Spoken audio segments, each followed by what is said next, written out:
नमस्कार. सध्या उन्हाळा चालू आहे. भाजीपोळीचा संध्याकाळी खूपच कंटाळा येतो करायचा आणि खायचाही. काहीतरी असं वेगळं काहीतरी खावंसं वाटतं. तर त्यासाठी मी आज एकदम पौष्टिक अशी रेसिपी बनवणार आहे. तर यामध्ये मी ज्वारी, नाचणी, काळे चणे आणि मूग म्हणजे प्रत्येकी 1 वाटी अशा 4 वाट्या हे भिजत घातलेले. नाचणी, ज्वारी, हरभरे आणि मूग ह्या वाटीने 1 वाटी घेतलेले आणि हे 5-6 तास भिजत घातलेले. आता हे आपल्याला वरचं पाणी सगळं ओतून काढायचं. हा तांदूळ पण 1 वाटी आहे त्यामध्ये. सॉरी, तांदूळ सांगायचे राहिले. नाचणी, ज्वारी, मूग, हरभरा आणि तांदूळ हे 5 धान्य मी भिजायला घातले सकाळी. आता ही संध्याकाळी याची रेसिपी बनवायची. आता ह्यातलं वरचं पाणी मी ओतून काढते. आता हे वरचं पाणी मी काढून टाकलेले. सगळेच धान्य छान भिजलेले. 6-7 तास तरी भिजत घालायचे. आता हे पाणी टाकून थोडं थोडं आपल्याला वाटून घ्यायचं. नाचणी आणि ज्वारी या भाकरी मुलं खायचा कंटाळाच करते. तर अशा प्रकारे काहीतरी वेगळं वेगळं करून मुलांना खाऊ घालायचं. आता यातच मी 2-3 हिरव्या मिरच्या पण टाकणार आहे.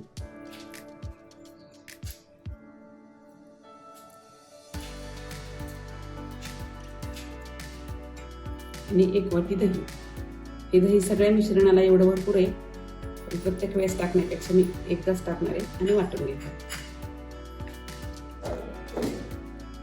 गरज पडली तर आपण थोडंसं पाणी टाकायचं. थोडं टाकावंच लागणार आहे, त्याशिवाय बारीक होत नाही. थोडंच पाणी टाकायचं आणि वाटून घ्यायचं. हे असं एकदम बारीक वाटून घ्यायचं. आता हे उरलेलंही आपल्याला असं एकदम बारीक असं वाटून घ्यायचं. हे दुसऱ्या वेळेस जे वाटायचं आहे त्यामध्ये मी थोडेसे कच्चे धने टाकले 1 चमचा आणि थोडंसं पाणी. हे सगळंच धान्य आता वाटून झालेले. आपलं बॅटर तयार आहे. यामध्ये चवीपुरतं मीठ टाकायचं आणि 10 मिनिटं हे झाकून ठेवायचं.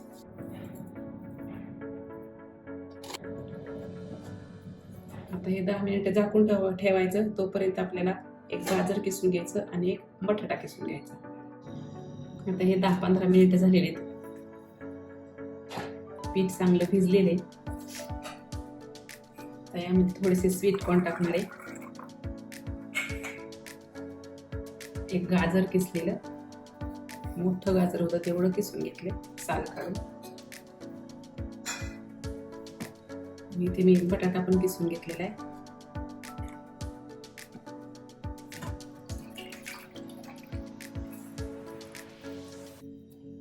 मीठ आपण अगोदर टाकलेले.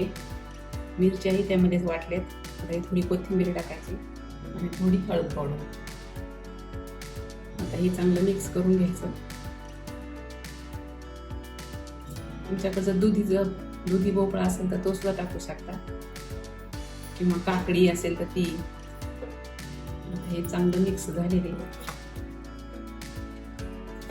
आता यातलं आपल्याला थोडंसं बॅटर बाजूला काढून घ्यायचं.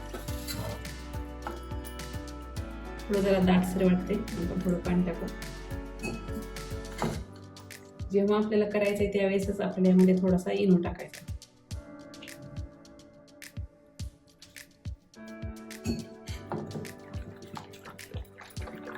आणि हे मिक्स करून घ्यायचं. इथे मी कढई तापत ठेवलेली. त्यामध्ये 1 चमच्यावर तेल टाकायचं. त्यामध्ये थोडी मोहरी टाकायची, थोडे जिरे आणि थोडेसे तीळ. आणि यामध्ये हे बॅटर आपलं ओतायचं. मंद गॅसवरती आपल्याला हे झाकण ठेवून 10 मिनिटं हे आपल्याला चांगलं शिजू द्यायचं. आता ही वरची बाजू पूर्ण कोरडी झाली मगच आपल्याला हे पलटून घ्यायचं.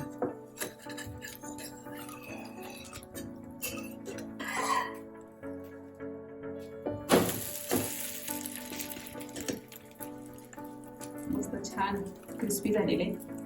आता झाकण ठेवून खालची बाजूही आपल्याला चांगली भाजू द्यायची. आता पुन्हा पलटून खालची बाजू भाजली का पाहिजे.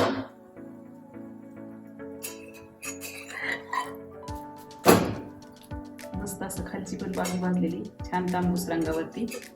आता हे आपल्याला काढून घ्यायचं.